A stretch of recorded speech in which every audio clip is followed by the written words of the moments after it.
daw guys. Tulog daw.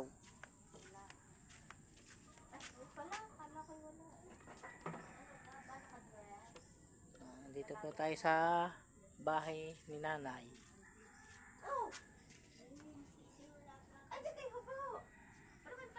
Ayan si nanay. Kasi sino pong may mabuting puso na makakapanood ng aking vlog ay sana po ay tulungan po natin siya.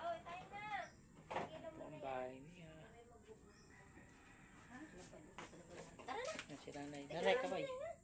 Saan kayo mag-ano? Hindi niya.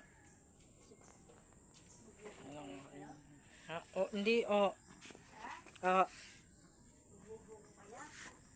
Oh, ay ano daw sa salad ni nanay. Ang ganda ng aking misis. Lagi nakasimangot. Bakit gati tigilan? Hindi na ako yayaman.